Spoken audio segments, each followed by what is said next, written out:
Hello, I'm Bill Laberis. I'm the Content Director of the Enterprise CIO Forum. And I'm very happy to be joined here today by a friend and colleague from IDG, Michael Friedenberg, who was CEO of IDG Communications US. He's also the publisher of CIO Magazine and CIO.com. Michael, thank you very much for joining me here today. Great to be here, Bill. Thanks for having me. Let's talk about CIOs and strategic partnering today. Absolutely. Historically, Michael, and we've both been around the industry for a long time, CIOs have generally dealt with one major paradigm shift at a time. So it was PCs back 25 years ago, and then client-server computing, and then the internet and the web and so forth. And now it seems they're dealing with multiple of these at once: cloud computing, the explosion of mobility, consumerization of IT, and big data lurking over the horizon. Looking at the past, what does it tell you about how they're going to deal with this today?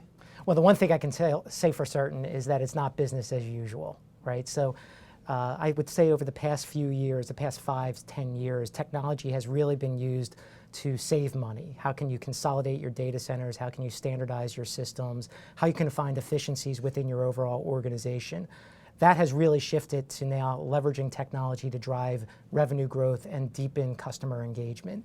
So now as technologies are moving from core to edge and getting closer to the customer, just like cloud, social, mobile, big data, consumerization of IT, these are all technologies that are touching your customer, be they wholesaler, distributor, customer, or end consumer. This is the way that technology is moving, and thus senior level IT executives, senior level business executives, and overall businesses need to react to that. Mm-hmm. Well, let's actually probe that a little bit. We're talking about, not business as usual, a new style of IT, if you will. And I would imagine that defines a new style of relationship, say between the CIOs and the line of business managers and executive management. How is that going to be changing?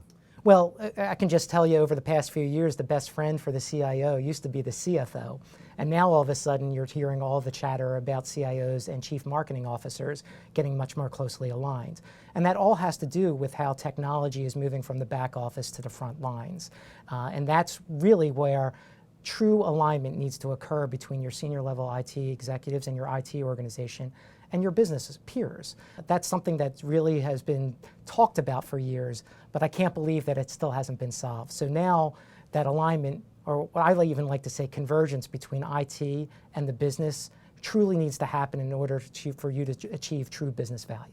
Right, if IT is going to be involved in more strategic direction setting for the company, if there's a misalignment between what the marketing people are seeing out there and what IT is driving, you got a problem. Huge problem, huge problem. And I think that's where you're finding most of your true value being driven out of the IT organization right now, because historically they've really been looked at as operators, right? So if you look at the archetypes that a CIO or an IT organization looks at, it's usually operational, transformational, and then the business strategist. Yeah. And for the past few years, it's primarily just been at the operational level of how can I make sure that my systems are secure and sound and stable. Now it's all about getting into the transformation element of how can I automate business processes? How can I get closer to my customer? How can I be a business strategist and drive true new revenue, incremental revenue, and profit to the bottom line? Can you give us a couple good examples of where strategic partnering internally has paid off in dividends for the company or the organization? Absolutely. I mean, there's 2 examples that I love to share. One is UPS. Dave Barnes is the CIO over there. They just actually built a great mobile application called My Choice, which now has 1.4 million subscribers and downloads to it, where as the end consumer, you're able to control where the truck goes. You can tell them where the package needs to be delivered, what time it's going to be delivered, and it really enables the UPS customer to have a deeper engagement with the experience that the UPS service that they're providing. On the NASCAR side, they now launched the Fan and Media Engagement Center, which I think is just remarkable, right? So NASCAR is now collecting information from TV, radio, social, mobile, bringing that all together, analyzing all of that information, and then providing that back in 2 ways. One, to the fan, on where they can understand their racer better and get a deeper experience with NASCAR. And secondly is to the advertiser. So what's the value that NASCAR is delivering to the ultimate fan, and where that advertiser can leverage their experience better with NASCAR? Those are great examples, because UPS has literally remade the logistics business, very, very competitive business. And NASCAR, the way you describe in this particular application, is taking information from a lot of disparate sources in different formats. That's big data. and they're synthesizing it and analyzing it and doing something good with it for their own organization afterwards, and their clients who are their fans. That's right, and I think to me, they're perfect examples of where IT is able to upgrade and heighten their own presence and importance within the organization. No longer are they just looked upon as being back office and making sure the plumbing is properly being attached. Now it's how can they leverage technology to improve overall business value, drive more strategic value, improve and increase the velocity by which your organization is moving and running. To me, those are perfect examples of where IT is really driving a business outcome rather than just supporting an organization. Excellent. Great. Last question, Michael. We talked about internal partnerships that the CIO has to form. Clearly, to get from point A to point B, there's going to have to be deeper relationships with very key strategic external partners, vendors, and so forth.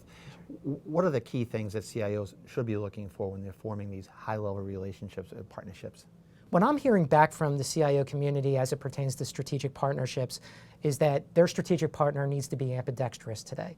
They need to be able to innovate and operate simultaneously.